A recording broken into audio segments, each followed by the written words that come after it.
Alhamdulillah nahmaduhu wa nasta'inuhu wa nastaghfiruh wa na'udzu billahi min shururi anfusina wa min sayyiati a'malina may yahdihillahu fala mudilla lahu wa may yudlil fala hadiya lahu.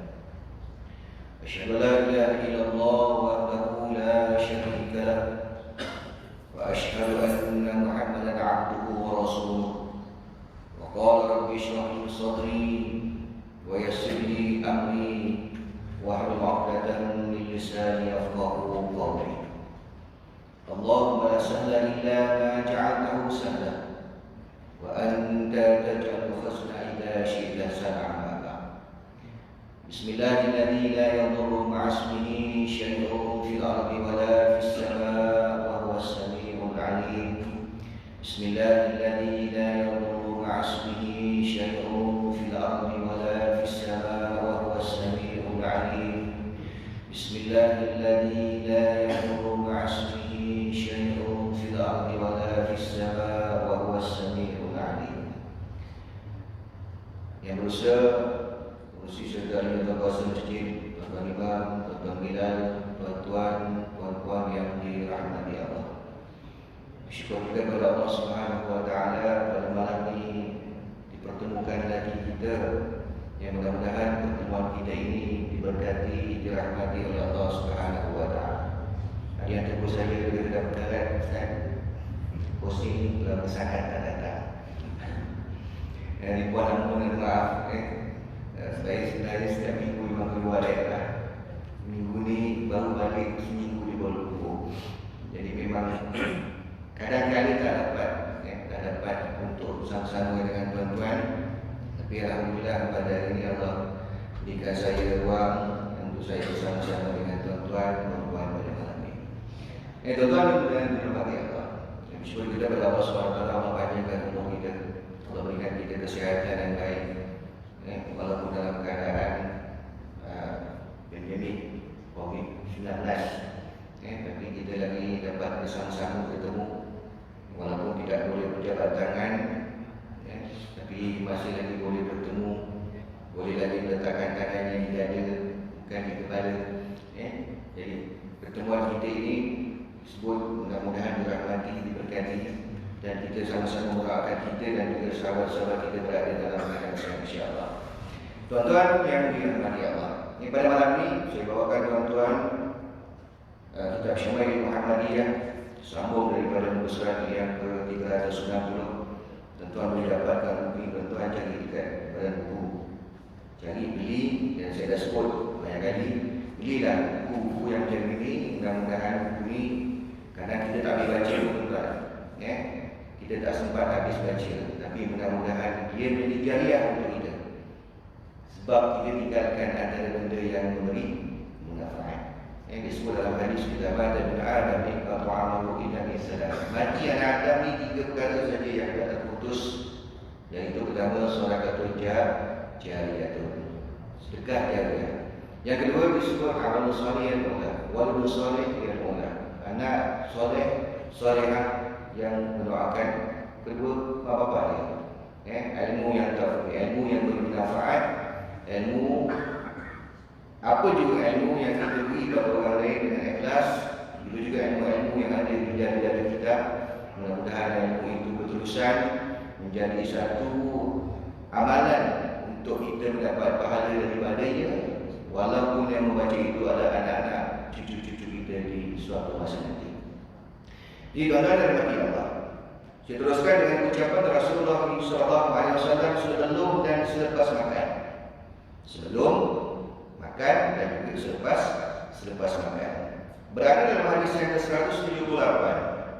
An Abi Ayyub Al-Ansari radhiyallahu anhu qala kunna 'inda Nabi sallallahu alaihi wasallam yawman faqarraba ta'aman falam ara ta'aman kana a'zama barakatan minhu awwala ma akalna wa la aqalla barakatan fi akhirih qulna ya Rasulullah kaifa hadha qala inna dhakarna isma Allah hina akalna thumma faqala man akala yusammillaha ta'ala fa akala ma'ahu syaitan. Disebut oleh Abu Ayyub Al-Ansari. Siapa Abu Ayyub Al-Ansari? Abu Ayyub Al-Ansari ini adalah sahabat Nabi SAW dari keturunan Muhajirin atau Ansar. Ansar yang duduk di Madinah. Ini di antara pembesar orang yang dikenali di kota Madinah.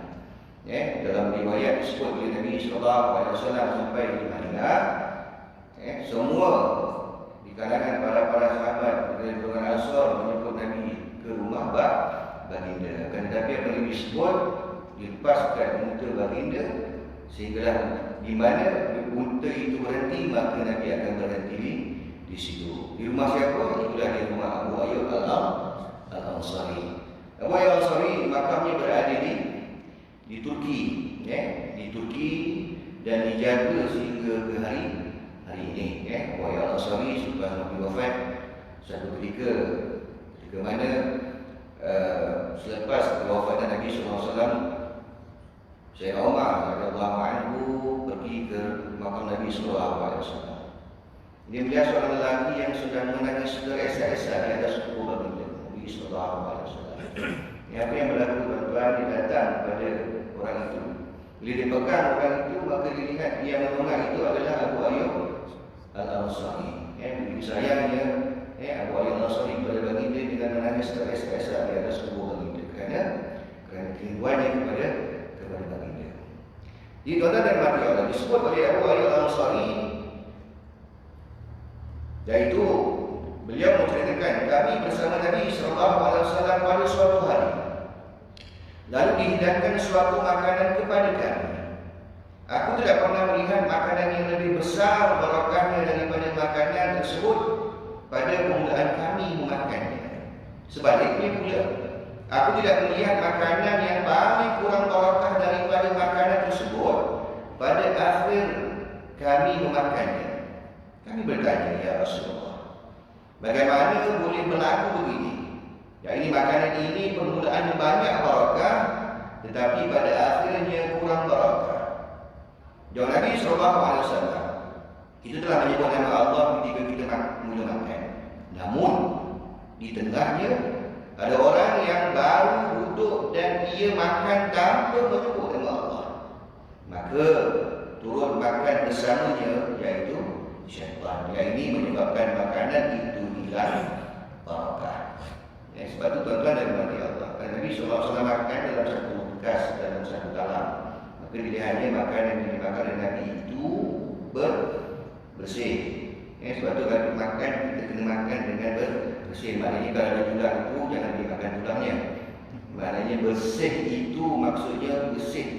Kadang-kadang kita makan, kita orang makan sama macam kucing. Makan seperti kepala. Ada orang yang kebiasaan, dia makan lebih kurang. Sebab itu tuan-tuan tengok orang Arab boleh makan seekor ayam.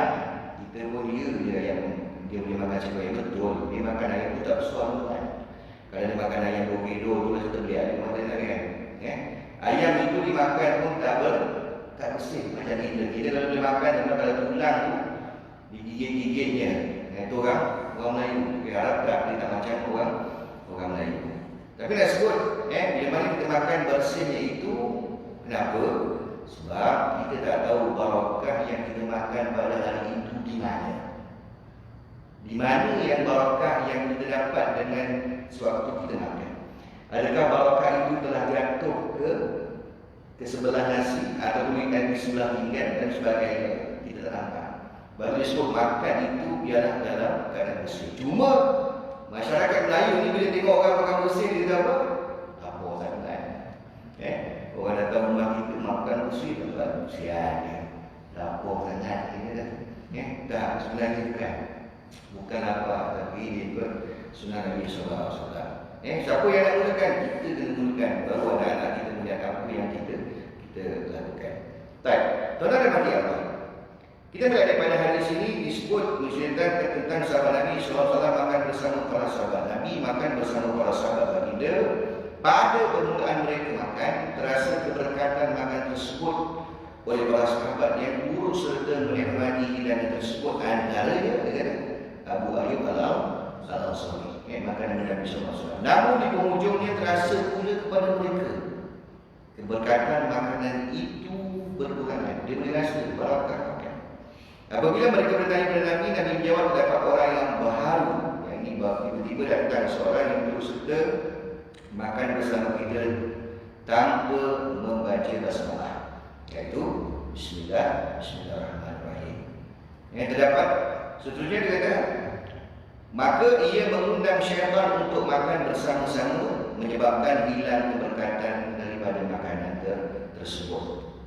Kita lihat daripada perkataan hadis ini, disebut yang pertama menunjukkan bahawa disyariatkan kepada kita umat Islam untuk mengucapkan bismillah sebelum makan, dan ia menjadi faktor terhasilnya keberkatan daripada Allah untuk makanan yang dimakan.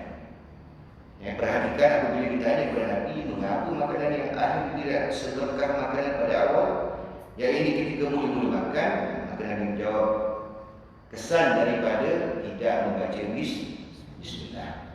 Kedua, disebut berdasarkan hadis di atas, kelebihan membaca bismillah sebelum makan sudah terhasil dengan segala bacaan bismillah tanpa Ar-Rahman Ar-Rahim. Namun yang sempurnanya adalah dengan kita membaca Bismillahirrahmanirrahim. Bukan sekadar makan, tuan-tuan. Semua benda yang kita buat, kecuali masuk dalam tandas, bersih dalam tandas, bersih kuat, tuan-tuan. Sama kuat dengan tutup dia. Bersih kuat dalam tandas, alhamdulillah. Dalam tandas, tuan-tuan, sebab dosa tak? Dalam tandas, kita kan tahu itu tandas. Jadi tak boleh sebut keadaan alhamdulillah dalam tandas, kuat hati. Jadi nak sebut apa juga perbuatan yang kita buat. Tadi tuan-tuan tak pakai baju, tak pakai seluar, tak pakai songkok, pergi start motor, turun daripada motor, masuk masjid, tuan-tuan baca bismillah. Sebab disebut kita melazimi dengan mulut kita menyebut bismillah. Buat bismillah, pakai baju bismillah. Balik kalau sampai ke motor, start motor bismillah, sampai rumah buka pintu bismillah, sebut bismillah. Maka dengan bismillah itu Allah sentiasa melindungi kita daripada apa-apa juga bala bencana. Seperti mana tuan-tuan, selepas daripada maghrib dan juga selepas daripada subuh, Nabi SAW sebut macam apa? Bismillahirrahmanirrahim, la yadurru ma'asmihi syai'un fil ardi wa la fis sama' wa huwas sami'ul 'alim. 3 kali kan? 3 kali disebut apa oleh Nabi SAW, Allah akan peliharanya daripada waktu subuhnya sampai ke waktu maghribnya. Itu juga daripada waktu maghrib yang kita baca tadi, Allah akan pelihara kita sampai ke dia, sampai ke waktu subuh. 3 kali. Apatah lagi dalam keadaan yang kita berada dalam satu keadaan yang mana virus yang ada ini kita tak nampak. Baru kita lihat, kalau kita pelik melihat masyarakat. Tuan-tuan, saya pergi ke Bukit Bintang. Tuan-tuan Bukit Bintang. Bukan bukit ada bintang. Bukit Bintang ni saya pergi malam atas. Saya makan di Kampung Baru. Kawan saya kata boleh tak kita bersih-bersih. Sampai di Bukit Bintang, tuan-tuan, saya rasa macam bukan Bukit Bintang. Bukit Bangla pun ada, Bukit Arab pun ada. Sebab kawasan itu ramai sangat orang pada malam tersebut. Sebab itu tak pelik, tuan-tuan, bila mana dalam berita disebut sampai 200 orang kena tangkap di Bukit Bintang. Sebab duduk dekat pub. Kan dah sebut pub tu tak boleh buka, tak boleh buka. Ada lagi yang masuk dalam pub sebab dari gigil, tuan-tuan. Duduk rumah gigil ni, gigil apa-apa ni, gigil, tuan-tuan. Sebab lama sangat tak ada malam buat-buat dalam pub. Sebab tu kan orang dalam pub memang bekak dia. Duduk dalam pub, kenapa pub? Kenapa tadi? Masuk tu masuk minum, masuk tengok, oh ini rupanya orang jual dalam pub. Disebut oleh sahabat saya masa kami dalam perjalanan, disebut satu ketika dulu dia pernah masuk dalam pub. Saya masuk dalam pub. Masuk dalam pub, saya duduk ujung belakang. Dia masuk pub ni, tuan-tuan, dia kena cop lagi. Saya pernah hampir masuk. Tapi tak dapat masuk Pak Musa itu dengan saya bercakap maksiat. Jadi tak bisa masuk. Tapi saya tengok orang masuk semua dia baca berat. Bila dia masuk dia tuan-tuan, dia masuk, dia duduk belakang, dia tengok. Dia tengok. Apa yang dia tengok? Dia tengok tiga orang Melayu. Tiga orang Melayu, dia ada mak, dia ada bapa, dia ada anak. Tiga orang tuan. Duduk dekat, tak ada lagi. Dia berhenti kan, dia berhenti tengok dia lagi. Datang 3 minuman. Minum apa? Minum minuman yang tak selalunya kita minum lah. Minum arak. Mak minum, bapa minum, anak pun minum. Anak ni lebih kurang dia kata umur dalam belasan tahun. Mungkin tingkatan 3 atau tingkatan 4. Duduk tak bapak-bapak? Duduk, minum. Tak lama lepas tu mak dia bawa anak dia di depan. Buat apa? Pergi ke depan orang-orang yang berubah. Jogging. Apa yang dia lihat? Dia kata macam mana cikgu-cikgu di Kuala Lumpur ni, dia kata. Cikgu yang mengajar di kawasan Bukit Bintang. Cikgu yang mengajar nak menegur anak-anak sendiri. Sedangkan bapa dia juga sama juga menunjuk contoh yang kurang baik. Beza tuan-tuan, kita ngajar di tek anak, dia ngajar di tek anak ni lain tuan. Kadang-kadang saya hebat dia anak siapa tuan. Aku tahu pun tuan anak siapa, hebat dia. Tapi alhamdulillah lah, sepanjang saya mengajar di 12 tahun sekali dia tuan datang. Itu pun sebab dia tak kenal saya. Tapi bila dia datang saja, guru saya dekat dia nak sekian-sekian. Tak apalah, cikgu saya balik dulu. Cikgu cakaplah dengan dia.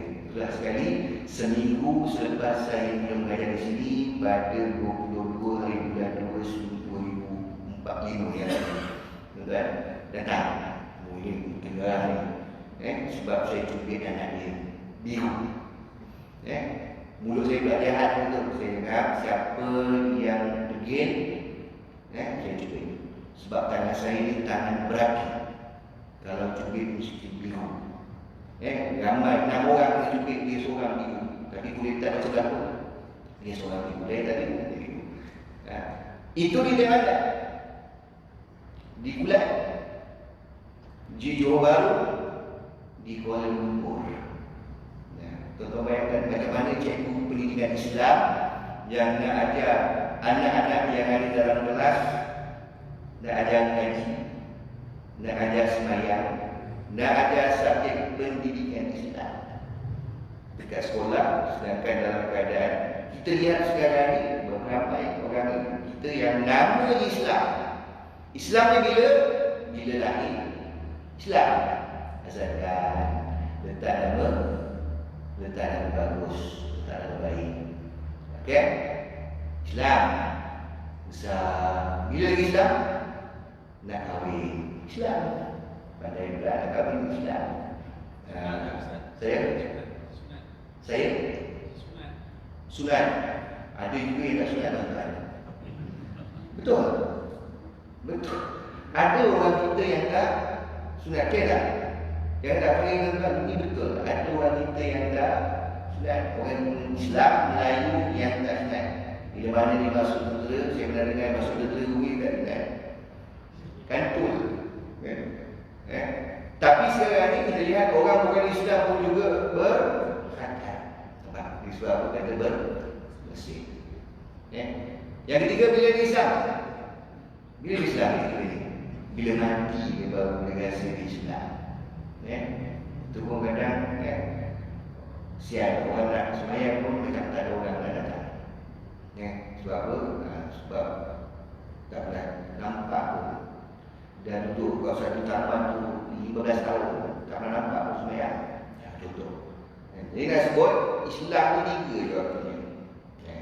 Masuklah campur sunat. Itu pun kalau dah disunat. Jadi nak sebut tuan-tuan, itulah yang berlaku pada hari ini. Jadi kita doa mudah-mudahan anak cucu kita itu tidak berada dalam golongan tersebut. Apa yang kita nak doa dia. Satu ketika nanti, kadang-kadang kita dah rasa kita ni juga dia bukan satu keutamaan untuk kita. Tapi apa yang kita nak, ada orang yang akan mendoakan kita ini suatu hari nanti bila mana kita dah tak ada. Itu yang kita nak. Duit banyak pun tuan-tuan, belum tentu lagi untuk ada orang doakan kita. Tapi duit itu juga perlu. Ada orang cakap, carilah sebanyak mana duit pun. Cari duit. Cari duit. Ada orang tak setuju. Kau cari duit. Cari duit. Nak pergi mulai dari duit. Takkan nak tumpang kereta mesti sebarang ni. Sekali kasihlah. Kalau tiap-tiap dia nak mulai memang tak ada salah. Tapi maknanya apa? Kena ada duit. Kita nak infak, ada duit tak? Ada duit tak? Kena ada duit. Sebab tu benda tu juga perlu. Baik, tuan-tuan dan puan-puan Allah. Seterusnya kita melihat disebut yang kedua berdasarkan hadis yang disebutkan tadi, kelebihan membaca basmalah sebelum makan sudah terhasil. Disebut tadi. Menurut ulama, sunat bacaan bismillah itu dikuatkan supaya dapat didengari oleh orang lain dan untuk memperingatkan mereka. Bismillah. Makan bismillah. Ataupun nak makan dalam bulan bismillahirrahmanirrahim. Kadang-kadang seorang berdoa. Bismillahirrahmanirrahim. Allahumma barik lana fi ma razaqtana alhamdulillah. Cepat Ustaz tak apa. Dia cakap. Baik. Ada pula yang cakap baca doa Allahumma barik lana fi ma razaqtana wa qina azabannar. Ini bidah. Bidah. Ini apa Ustaz? Macam bidah ni. Bidah. Semua bidah. Dia bidah ni tidak senang dia. Dia tak ada susah. Dia tak ada susah-susah. Lepas sembahyang. Jika lepas sembahyang dia tidak bidah. Dia tak ada susah. Lepas sembahyang dia tak balik terus. Tak kejut. Tengok. Tengok tu gambar. 7 hari ni. Nanti satu malam lah apa benda kan. Sebab nak beli cepat. Itu bidah lah tu. Semua bidah. Lagi baik dia baca doa daripada dia tak baca doa. Nak sebut. Jadi dia baca doa. Tak ada kesalahan dia baca doa. Allah mohon ke Allah SWT, semoga Allah apa yang Allah berikan barakah kita makan ini sesuatu yang barakah dalam doa itu. Kita lihat akhir sekali yang tidak jauh daripada api neraka. Nak batal makan ni, kita sebut, kita ingatkan dia supaya kita ni tidak masuk sesuatu dalam badan kita ini sesuatu yang haram. Sebab api neraka itu dia nak cari dekat badan kita ni di mana tempat yang terdapat sesuatu yang haram. Kalau kita makan di daging, ada kat tuan-tuan darah dekat mana? Kalau boleh dibakar oleh api neraka itu, kuasa sini kita tak tahu. Sekarang kita tak tahu kat mana. Jadi dicampakkan kita ni terus ke dalam neraka sebab tak tahu kat mana. Campak. Kalau lah yang haram itu, lama tak sebut 2 ekor main 2 ekor, 6 bila tuan-tuan. Itu pun dah 20 kali tikam baru dapat menang. Bukan hanya tikam menang. Kadang-kadang dah lama main ekor baru menang. Dapat belanja anak. Hari ni abah belanja orang makan. Anak pun kadang-kadang makan. Makan tu 2 ekor. Duit 2 ekor. Boleh makan? Boleh makan tak? Makan boleh. Tadi bukan duit itulah. Kalau makan duit itu tumbuh kat sini tak apa. Tumbuh. Apa tu? Itulah duit ekor. Tak apa kat kata. Kan? Kita nampak. Nak kat duit kat. Tapi sekarang ni dia nampak tak? Dia tak nampak kat mana lalunya, pusingnya darah yang daripada apa yang sumber yang kita makan. Betul bila dia bukan nak dia nak cari kat mana. Tapi bila masuk dalam badan, maka kita akan dicampakkan ke dalam api neraka dengan sebab itu. Waktu dah ketika nanti, bila mana dah habis balasan berada dalam api neraka ni, dicampakkan, dimasukkan juga kita ke dalam syurga. Tapi nanti kan tanya, lama tak nampak? Lama tak nampak? Memang lama dulu kat neraka. Kenapa? Dia ada cerita. Dulu lama dah kata. Berapa? Tak tahu berapa ribu tahun dah ingat kan. Kenapa? Banyak sangat makan udang. Dia cerita dia kan. Tapi sebenarnya janganlah kita bercita-cita. Jangan bercita-cita nak masuk api neraka. Sebut jangan cita-cita. Tak apa. Tak rasa tak apa. Belum rasa. Jangan sebut. Jangan bercita-cita. untuk ke dalam neraka. Sebab kalau dalam neraka ni orang tak akan duduk di walau satu saat. Satu saat orang tak duduk. Satu saat orang tak duduk. Sebab apa? Sebab dahsyatnya azab yang ada di sana. Kata orang tak sanggup. Baik. Tuan-tuan dan hadirin Allah.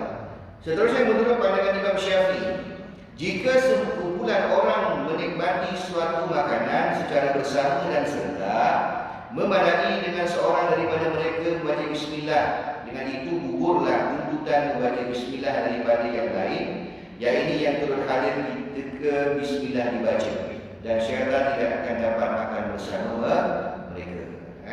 Dan majlis minta ustaz dia baca bismillah, baca doa.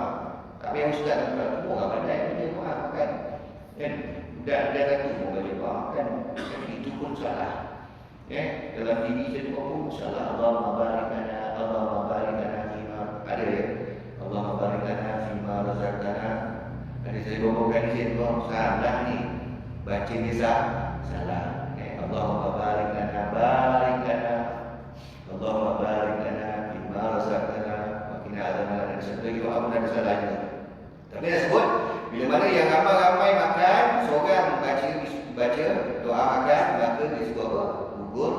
Gugurlah tuntutan untuk orang yang lain. Macam kat dalam tempat kita, bila ada seorang meninggal, ada orang sembahyang jenazah, maka gugurlah tuntutan orang lain. Dia sebut fardu, kifayah disebut.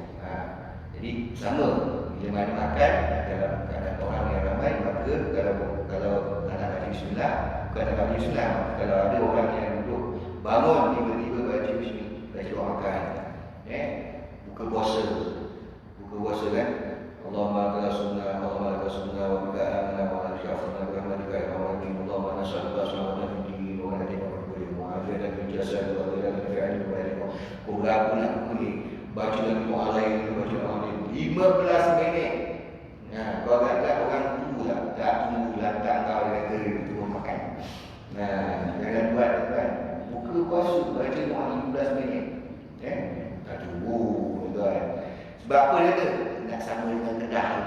Kita tak tunggu dengan Kedah lebih kurang 15 minit lebih. Aku orang Kedah ke? Jadi nak makan sama dengan Kedah. Beri doa panjang sikit. Riau orang kat sini rasa nak balik dengan punya bodoh tuan. Tapi waktu tu tak sesuai. Contoh, jangan buat. Baik, tuan-tuan dan puan Allah. Adapun jika ada yang lewat hadir yang ini, ia hadir setelah bacaan bismillah, dituntut ke atasnya membaca bismillah. Syaitan akan menumpang makan. Syaitan ni akan tumpang makan. Hal ini sekaligus akan menjejaskan keberkatan makanan daripada rakan-rakan lain yang ditumpanginya. Situasi yang kedua inilah yang difahami daripada hadis tersebut. Maknanya kalau datang lewat baca bismillah. Kalau kita macam saya di jabat sampai jabat, buka pintu baca bismillah dan beri salam. Assalamualaikum warahmatullahi wabarakatuh. Tak tahu takut ada malam orang tumpang.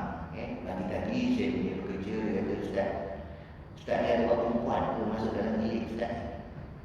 Bilik kita, bilik jabat. Kenapa? Dia ada rambut panjang ni. Ada orang perempuan datang dia Ustaz. Tak apa, malam mungkin ada orang tumpang dia. Sampai yang dia cakap macam itu. Makcik tu mengaku tuan-tuan. Sampai yang dia cakap itu. Saya ni dah masuk umur 1 kat sini. Saya pergi lagi. Penang. Dia boleh cakap ada orang tumpang malam dia. Ada esok dia tak ada. Sebab kita nak masuk nombor 1. Baik, tuan-tuan dan puan Allah. Seterusnya kita lihat bacaan ketika terlupa membaca basmalah. Lupa. Sebab memang sedap kan. Lalu sedap. Baru ni saya di Kuala Lumpur. Saya buka tenda kawalan keselamatan. 7 hari dia di sana. Saya duduk. Makan pagi buffet. Semua lah. Tapi orang tidur. Kita minta bang nasi. Mi bihun campur. Dia ambil sesetuk je. Sesetuk dia tengok. Sesetuk ni kan. Ram je. Makan. Makanlah. Tengah hari makan pakai bekas tempat nasi seketul gitu kan. Saya duduk jaga dekat persian kita. Macam makanan keluar tinggal hari. Macam itu ini orang duduk orang tinggal lagi tuan. Tak ada rasa semua makan orang tak apa, memang tak semua, tapi semua rugi tuan. Bilik semua tak. Kami ada lebih kurang 120 penilai, maknanya dia log 120 bilik. Bilik saya katil king tuan, pusing-pusing tak digantung, pusing-pusing tak jatuh, pusing-pusing tak jatuh. Bersuara katil juga sudah. Kalau mak katil tak suara, bila tak suara, pusing-pusing boleh-boleh kita jatuh punya. Besar tadi. Itu je seronok. Kan tak orang dah seronok. Tapi alhamdulillah dikasih makan 6 kali satu hari. 6 kali tuan-tuan. Tapi 5 kali itu tak berkenaan kan. Yang makan muslim. Saya boleh makan tak masalah. Saya risau kalau kawan saya yang suara dia tak. Kawan saya pun kalau makan kita mau makan sudah. Kita tak makan betul-betul makan sudah. Jadi kalau dia makan sedap, mana cukup tak sebutkan? Tak cukup tuan. Itu kan alhamdulillah tak ada. Kalau dia datang saya rasa dia mesti risau. Risau tak risau sebab sebelah tu ada food truck. Masih ada tempat makan. Baik, mari mati Allah. Aisyah radhiyallahu anha qalat, qala Rasulullah sallallahu alaihi wasallam, "Idza akala ahadukum fanasiya an yudhkara Allah ta'ala ala ta'amihi. Falyaqul bismillah bi awwalahu wa akhiruhu." Bismillah awwalahu wa akhiruhu. Baik, diriwayatkan daripada Aisyah radhiyallahu anha. Beliau menceritakan Rasulullah SAW bersabda, apabila seseorang daripada kamu makan dan ia terlupa menyebut nama Allah Ta'ala ke atas makanannya, maka dengan itu ia mengucapkan bismillah awwalahu wa akhiruhu, yakni dengan nama Allah untuk permulaan makanan dan perakhirannya. Dan lupa tak makan? Macam itulah. Dan lupa tak? Ni tak lupa seorang je. Makan baca bismillah, dia tak lupa. Siapa tu? Nabi lah seorang. Kita memang lupa lah. Lupa. Yang tak lupa Nabi seorang je. Makan memang dia baca bismillah. Dan kita memang akan lupa. Sebab kita ni bukan Nabi. Nak sebut. Jadi kalau dia kata dia Nabi, saya Nabi apa? Nama Nabi adalah nama apa siapa Nabi? Nama Nabi. Habis nama orang Israel, nama apa siapa? Israel. Ada nama Israel. Nama Israel tak ada, nama Israel. Nama apa siapa? Jibril. Betul. Muhammad Jibril. Muhammad Jibril ni dia orang Mesir. Dia berada di Mesir kalau malam 20 hingga malam 30 dia ada di Mesir Al-Quras. Muhammad Jibril. Bacaan dia tuan-tuan yang kita ni tak faham sebenarnya bila dia baca Quran. Tapi bila baca doa pun kita tak faham. Orang Arab ni faham. Bila dia baca doa tuan-tuan, menangis orang. Sebab ayat-ayat yang dibaca itu menusukkan mereka. Baik. Disebut dalam hadis ini, apa itu?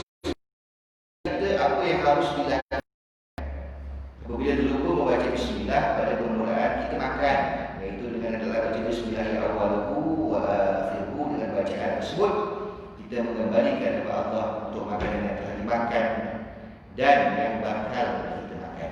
Mari kalau lupa baca bismillah. Tak ingat Ustaz, bismillah awwaluhu kanan. Bismillah. Kalau ada tak boleh bismillah awwaluhu tak ingat, bismillah. Baca bismillah ni, bismillah. Jangan tak baca terus. Tak apalah. Tak makan. Dah kenyang kan? Bismillah. Dia kata bismillah, dia baca alhamdulillah. Baru ingat lepas dahulu kan. Baik. Seterusnya dikatakan dalam hadis ini juga Rasulullah SAW menceritakan apabila seorang hamba menyebut bismillah tersebut, syaitan yang tadi dia makan bersamanya, yakni kerana dia terlupa membaca bismillah, akan memuntahkan kembali apa yang dimakannya. Dia tak muntah dalam nasi kita tuan, dalam hidangan kita dia muntah di tempat lain. Dalam muntah kita dia di badan. Makan muntah setan di badan. Makan muntah setan jadi setan. Bukan di badan, dia jadi setan. Baik. Itu di antaranya. Seterusnya kita melihat taujihan untuk kembali mengingati Allah sebaik menyadari bahawa kita telah melupainya. Saat kita lupa kepada Allah, saat itulah syaitan akan menerpa kita. Apabila kita kembali mengingati Allah, syaitan akan berkumpul kepada kita. Hadis di atas walaupun khusus dikemukakan, tetapi memberi pengajaran umum untuk semua keadaan dalam hidup kita.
Tuan-tuan dan bagi Allah, Sejak kita melihat adab makan. Kita sebut Nabi mengajarkan kita tentang adab makan. Al-Umar bin Abi Salamah radhiyallahu anhu annahu dakhala ala Rasulillah sallallahu alaihi wasallam wa indahu ta'am. Faqala: "Ud'u ya bunayya, fasamillaha ta'ala wa kul bi yaminik wa kul mimma yalik." Maksudnya diriwayatkan daripada Umar bin Abi Salamah radhiyallahu anhu bahawa beliau masuk menemui Nabi sallallahu alaihi wasallam dan di hadapan baginda ada makanan. Baginda pun berkata, "Hampirilah wahai anakku, bacalah bismillah, makanlah dengan tangan kananmu dan makan terlebih dahulu makanan yang paling afdal denganmu." Baik, daripada hadis ini Nabi sallallahu alaihi wasallam mengajar anak tirinya. Arabnya akan sebut dia panggil anak dia siapa? Ya bunayya, wahai anakku. Atau sampai di kuliah-kuliah juga, di kuliah Azhar tuan-tuan, doktor profesi kita akan panggil pelajar ini disebut dengan perkataan ya bunayya, wahai anakku. Ini pandai dia pun, tapi itulah bahasa lembutnya. Apa yang Nabi SAW ajar pada anak tirinya ketika ada ketika makan, iaitu yang pertama dia kata baca bismillah.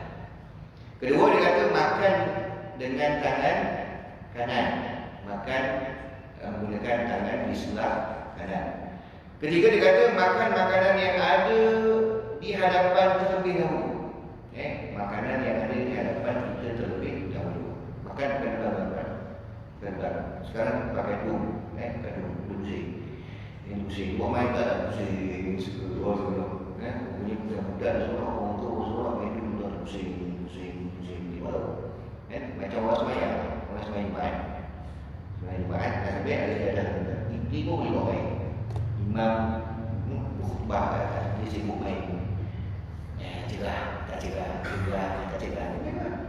Jadah, main cegah. Cantik, tak cegah. Dia buat main jadah. Jadi tuan-tuan, tapi Nabi juga sahabat masa Nabi berada di mimbar dengan anak-anak batu. Sama dah tuan, anak batu. Sekarang ni jadi jadah. Dia main jadah.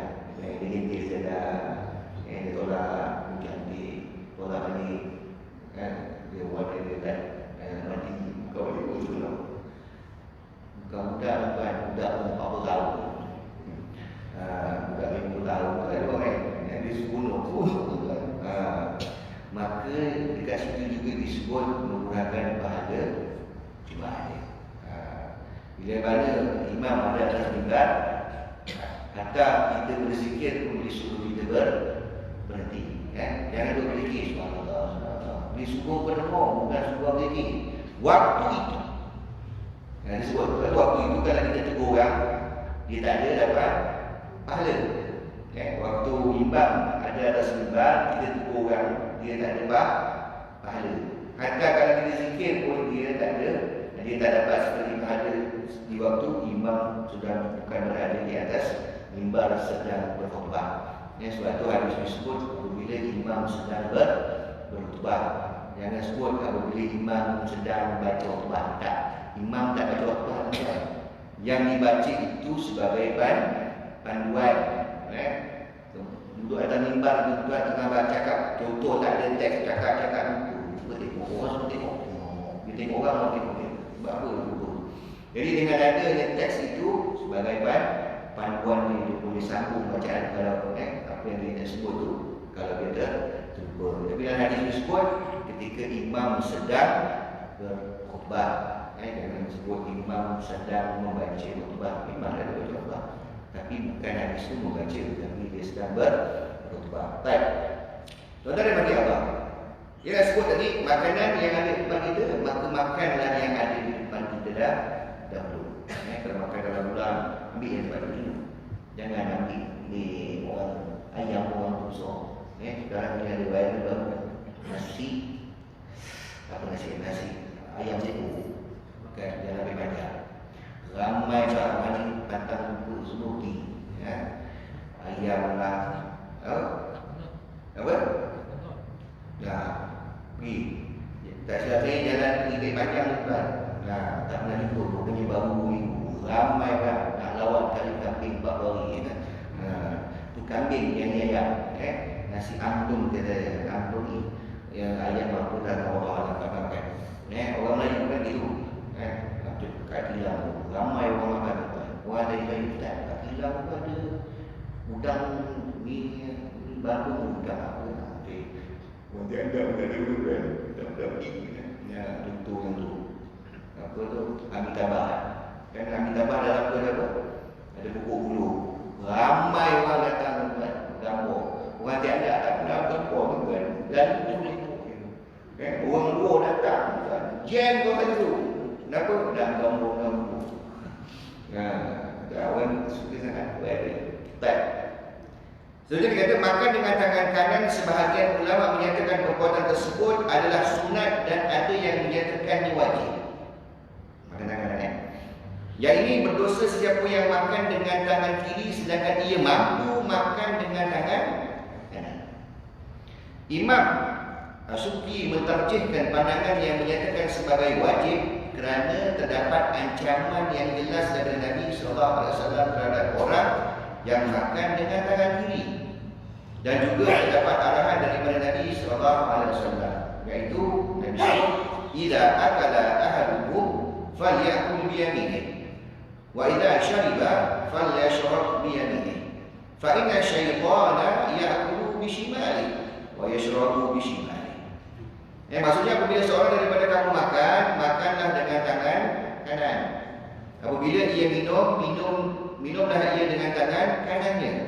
Hal ini kerana sesungguhnya syaitan makan dan minum dengan tangan kirinya.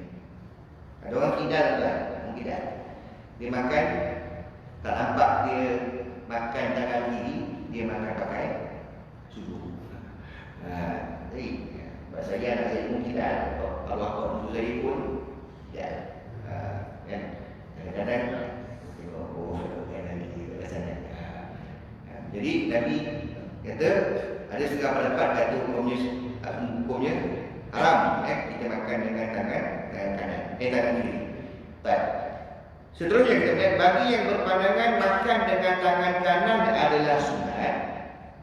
Pandangan dia makan tangan kanan hukumnya sunat, maka makan dengan tangan kiri hukumnya makruh.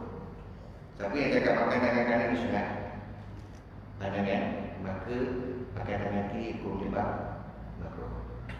Siapa yang menyatakan bahawa makan dengan tangan kanan ni hukumnya wajib, maka bila mana bagi yang berpandangan makan dengan tangan kiri adalah haram. Okey? Mana? Tak faham. Saya faham. Saya ni makan dengan tangan kanan. Makan tangan kanan dia tak boleh makan tangan kanan sakit. Masih cium dengan tangan kanan. Tak dekat diam cium tangan kanan. Usah macam tu. Saya nak basuh pun saya wangi lah. Kan? Makan tangan kiri. Kenapa dalam bulan sakit? Kira-kira tuan dia akan dengan kita. Kita bersama pindahkan dengan nak sebut sayang ni. Nak sebut tak nak makan tangan kiri, maka boleh makan kadang-kadang boleh makan tangan kiri. Tak dikecualikan jika terdapat kemuzuran. Nak sebut seperti tangan kanan sakit, luka dan sebagainya, maka ketika itu tidak makruh atau haram makan menggunakan tangan kiri. Sekarang ni tuan-tuan, kamera kita makan tangan kanan, kita ada gambar macam kita makan tangan kiri. Saya mula kat Mekah tahun 2012, orang saya dengan orang tu. Tak semua kita kan makan lagi. Tambah dia memang dah orang itu balik. Jadi kita makan macam apa kita makan tangan kiri, sedangkan kita makan tangan kanan. Ini gambar tu menipu kita. Kita makan tangan kiri. Ini gambar. Orang akan cakap kita makan tangan kiri. Padahal kita makan tangan kanan. Baik. Sebenarnya kita menjamah makanan yang ada di hadapan kita, sebagian ulama mengkhususkan adab tersebut bagi situasi atau bila makanan yang ada di dalam salam atau hidangan sejenis saja, maka tidak ada keperluan untuk kita mengulur tangan kita melebihi kadar untuk mengambil makanan yang ada di hadapan kita. Contoh makan nasi, Arab tuan-tuan, kalau nasi talam tuan-tuan, nasinya gunung. Ayamnya dia ayamnya kalau dicampur-campur ayam berjahit-jahit ayam tu itu. Nasi ni bunuh. Kita duduk makan. Kalau ayam nasi dengan ayam saja, maka tak perlulah kita nak ambil ayam sana tu kering sikit, garing sikit, kita bunuh. Nak ambil ayam yang garing. Kalau sebut kalau lauk ni satu, tak perlulah sampai kita nak melangkau kepada yang lain. Contoh. Tapi dia sebut adapun jika makanan yang ada atau yang terhidang terdiri daripada pelbagai jenis, tidak menjalani adab syarak untuk kita mengulurkan tangan bagi mengambil makanan lain yang tidak berada di hadapan kita kerana ada keperluan untuk berbuat demikian. Ini bukan semata-mata kerana sifat bocor dan tamak. Sebenarnya kalau ada nampak tapi janganlah orang tu tengah nak masuk mulut kita bertani. Nakal tuan-tuan bila orang kecil-kecil nakal kan. Sehingga dekat bahan. Kawan-kawan nak makan kan masuk mulut lantai lagi kita tolak kan. Oh, dia kejual tuan-tuan nanti orang makan dia. Wah, ajar gitu kan. Nakal. Kalau tak nakal dia kan tak ada warna. Hidup kita ni kan ada warna. Ada warna hijau, warna biru kan. Ada orang warna biru je. Dia dari kecil sampai tu baik sikit dulu. Jalan dia ada. Tak ada tuan. Sebab tu hidup kita dah sebut dia ada warna-warni.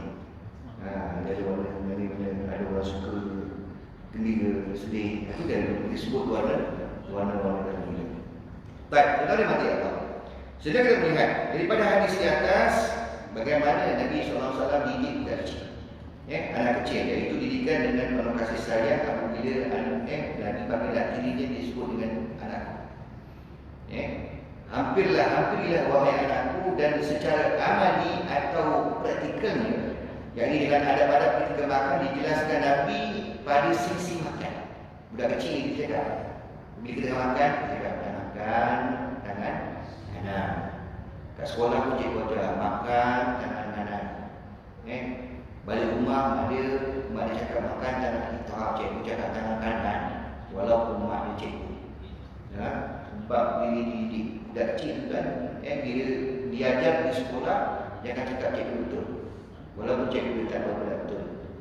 Bukan tak betul, tak berapa betul. Contoh, tapi dia sebut tetap dia akan cakap betul. Cikgu dia betul. Bukan warna menjadi tak. Bahasa tu tak. Cikgu cakap mana dia mendengar. Sebab tu dipanggil kemahiran kan. Mendengar. Yang budak ni ada tempat kemahiran. Mendengar, melihat, membaca dan qiraah dan tempat kan. Iaitu kemahiran-kemahiran kadang-kadang. Baik. Jadi nak sebut dia dalam secara amali Nabi SAW menjelaskan pada sesi makanan, maka akan terus melekat dalam fikiran anak-anak tanpa perlu mereka menghafalnya. Tak perlu apa, sebut saja. Sebenarnya selain daripada itu juga kita dapat memperlihatkan, mempelajari adab-adab yang perlu dipatuhi ketika makan. Terutamanya mula makan dengan menyebut nama Allah, makan dengan tangan kanan, dan dengan adanya adab-adab ini dapat membezakan kita dengan orang bukan Islam dalam tata cara makan. Sebab tu kalau dia tuan-tuan, dia letak sudunya sebelah kiri. Dia letak pisaunya sebelah kanan. Nampak tak?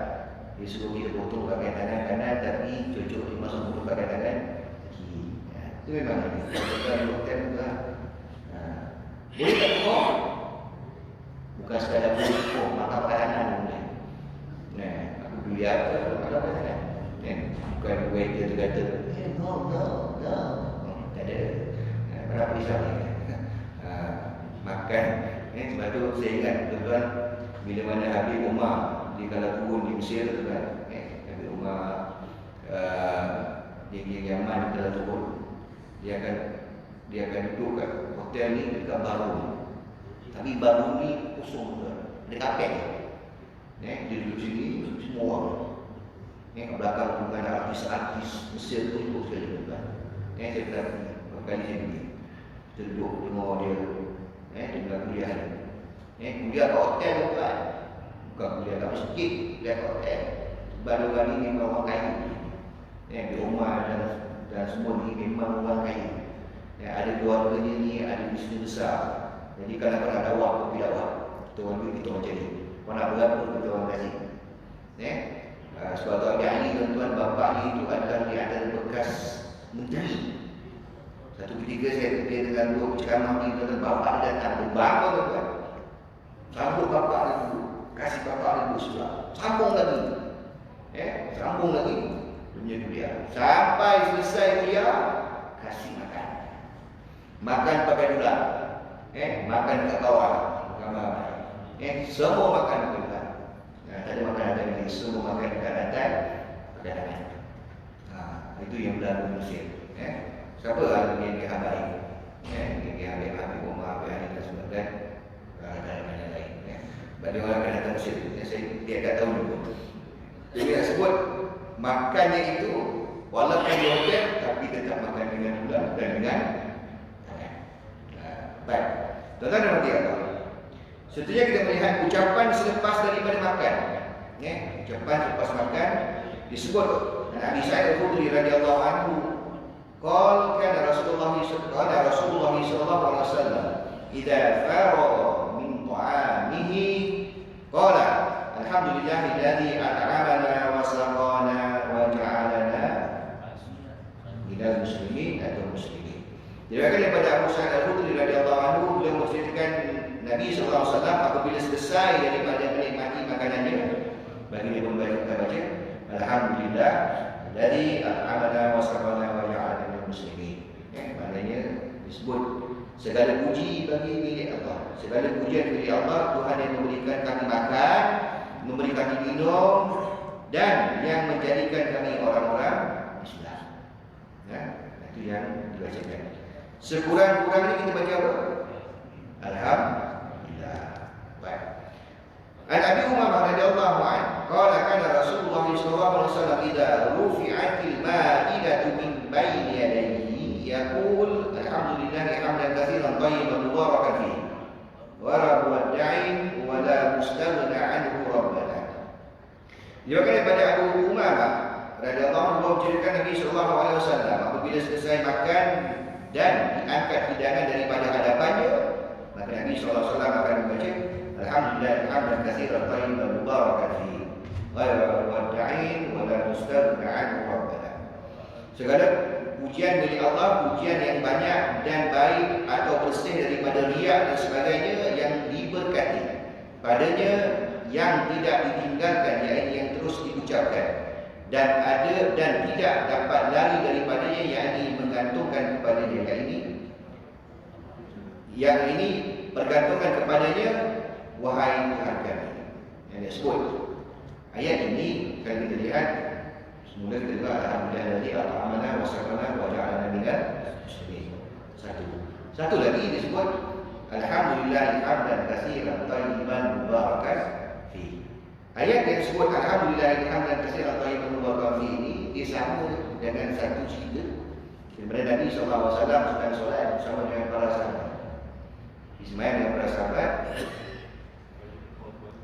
Ketika Nabi bangkit daripada rukuk, kita baca apa? Sami Allah liman hamidah. Seorang sahabat yang mana kat belakang ni baca apa? Hamdan katsiran thayyiban mubarakan fi. Hamdan katsiran thayyiban mubarakan fi. Ini kata. Selesai daripada sembahyang itu, Nabi pun berpaling kepada para sahabat, siapa yang tadi sebut kalimah-kalimah thayyibah? Tidak sebut itu tidak, dan tidak sebut buat. Tapi sahabat belakang bagi ini tadi dia sebut apa? Hamdan katsiran thayyiban mubarakan fi. Ya, aku yang Rasulullah kata sahabat. Apa yang sahabat beritahu dia? Aku melihat lebih daripada 30 orang malaikat yang menuju ke arah kamu, ingin mencatat kebaikan siapa yang tadi di antara 30 orang yang pertama sekali dalam catat kebaikan yang kau sebut tadi. Dia sebut apa? Hamdan katsiran thayyiban mubarakan fi. Diriwayatkan daripada rukuk.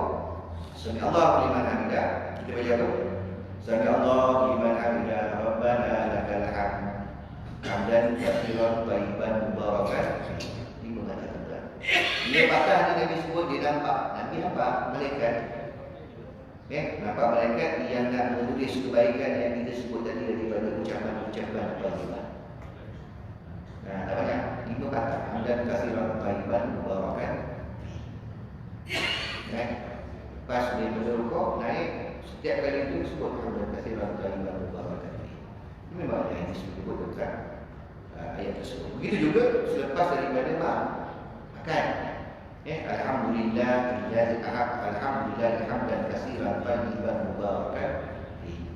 Baik. Daripada hadis ini, kedua hadis mengemukakan doa yang maksud. Maksud ni di antara doa yang Nabi baca. Untuk kita ucapkan selepas makan atau minum. Selain doa tersebut, ada lagi doa yang maksud daripada Nabi SAW. Apa doanya? Alhamdulillahilladzi at'amani hadza wa razaqanihi min ghairi haulin minni wa la quwwah. Segala puji bagi Allah, Tuhan yang memberi makanan minuman ini dan memurniakan rezeki dengannya tanpa daya dan tanpa kekuatan daripada. Paling ringkas baca apa? Alhamdulillah. Jangan lawakan tak boleh alhamdulillah. Alhamdulillah. Syukur makan ini. Baik. Seterusnya kita melihat doa yang diucapkan oleh Nabi SAW selepas makan di atas mengajar kita supaya mensyukuri setiap nikmat dan pemberian dari Allah SWT dengan mengucapkan tahmid. Tahmid ni apa? Alhamdulillah. Sifat lagi sifat. Sifat. Pak Imam jahat, nakal. Bila orang menikah ni istighfar. Budak tu bila ikut istighfar dia susah betul. Beri istighfar. Tak betul aja. Tak ingat memang kita ingat. Yang kau sebut tu lah yang astagfirullah, tu lah istighfar. Baik. Disebut juga dalam Al-Quran Allah memberi jaminan bahawa dengan bersyukur akan ditambah lagi nikmat oleh Allah sebagaimana firman-Nya, wa idza ta'azzana rabbukum la in syakartum la azidannakum wa la in kafartum inna 'adzabi lasyadid. Allah sebut, dan ingatlah ketika Tuhan kamu memberitahu demi sesungguhnya jika kamu mensyukuri niscaya aku akan tambah nikmatku kepadamu, dan demi sesungguhnya jika kamu kufur ingkar sesungguhnya azabku amatlah keras. La in syakartum la azidannakum wa la in kafartum inna 'adzabi lasyadid. Syukur. Dapat makan syukur. Dapat sembahyang syukur. Ada orang tak sembahyang kan? Tak sembahyang sebab dia mati. Orang ni sembahyang dia. Jadi tuan-tuan dan bagi Allah, mudah-mudahan Allah berikan kita diberi kesempatan. Inilah di antara adab-adab yang kami sebut dan ditunjuk kepada kita untuk kita sama amalkan, sampaikan kepada mereka-mereka yang ada di sini insya-Allah. Jadi saya tutup dulu dengan bacaan A'udzubillahi minasyaitonir rajim. Bismillahirrahmanirrahim. Alhamdulillahirabbil alamin. Wassalatu wassalamu ala mursalin wa ala alihi wa sahbihi ajma'in. Allahumma nawwir qalbina bi nur hidayatika kama al-ardha bi nuri syamsika. Amanna bi rahmatika ya arhamar rahimin. Rabbana zalamna anfusana wa illam taghfir lana wa tarhamna lanakunanna minal khasirin. Rabbana atina fid dunya hasanah wa fil akhirati hasanah wa qina adzabannar. Sallallahu alaihi wasallam Muhammad wa ala alihi wa sahbihi wasallam. Alhamdulillahirabbil alamin. Saya tutup dengan kalam mulia. Assalamualaikum warahmatullahi wabarakatuh.